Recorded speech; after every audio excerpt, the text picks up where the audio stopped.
System of equations application. This one is distance equals rate times time, arriving in unequal times.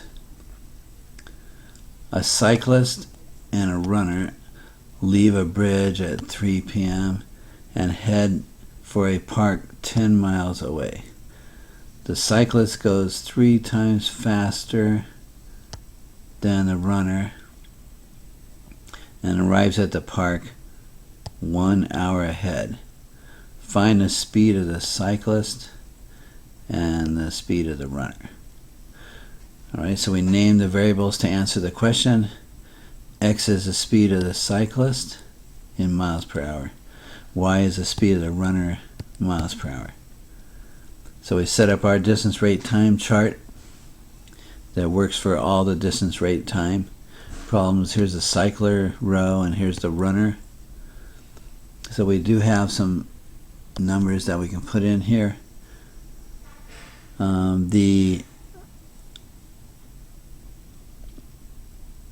rate is what we're trying to find, so the cyclist is X and the runner is Y.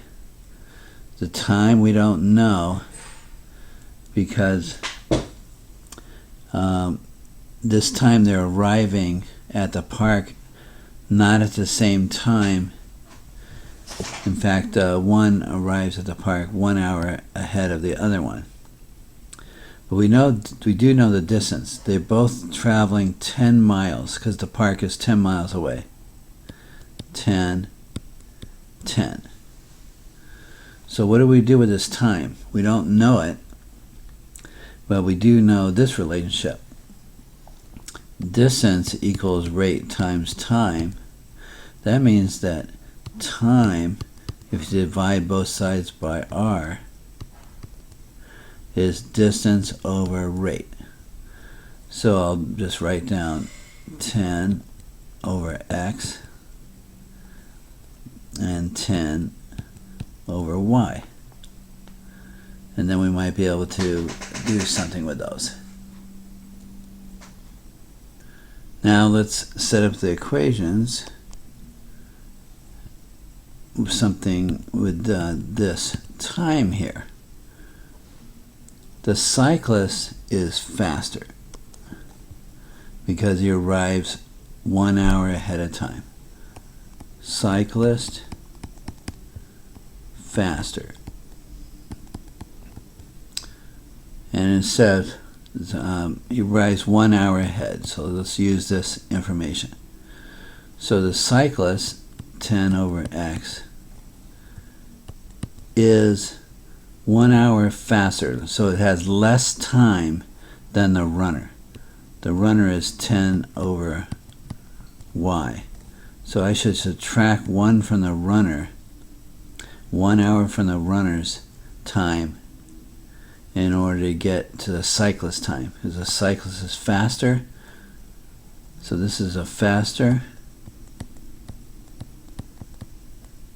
so less time. So if I take the runner's time and subtract 1, I do get a less time. So that matches up. That's one of the equations. Looks a little different than what we're used to, but it's going to work out. Now we have another piece of information. The cyclist is 3 times as fast as the runner. So the cyclist is the x rate, and that's 3 times faster than the y rate. So there's our 2 equations, and now we're going to rewrite those into a system and try to do something with them. Alright, so here's our system. 10 over x equals 10 over y minus 1, and x equals 3y. Okay, it's certainly not the normal kind of look that we're used to, but let's see if we can do it anyway. Okay, it says substitution, it looks like the way we should go. So x is 3y, and there's your x. So plug that in and get 10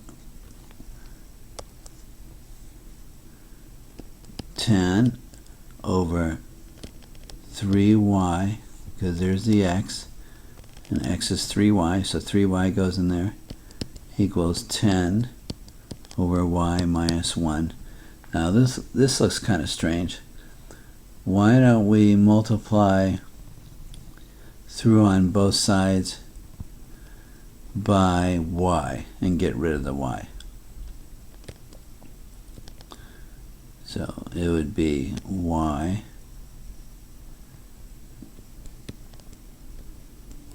times 3 over 3y, y times 10 over 3y equals y times 10 over y minus 1.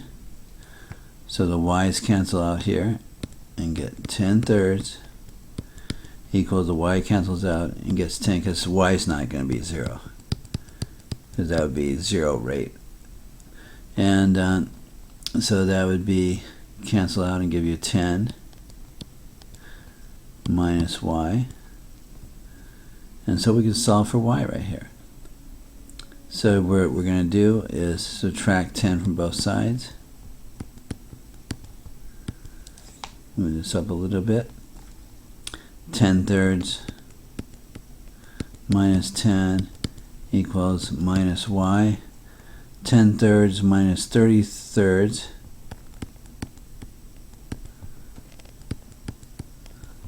is minus y. Move it up a little. Minus 20 thirds equals minus y. So multiply both sides by -1, turn it around and get y equals 20 thirds, and that's miles per hour. Then go back and substitute in what the x was. X is 3y. So x is 3 times y, which is 20 thirds, which equals 20 miles per hour. So check the definition of what x was. X was the rate of the cyclist. So you say the cyclist went 20 miles per hour and the runner went 20 thirds miles per hour. That one was a little bit different, but we could still handle it with two equations and two variables.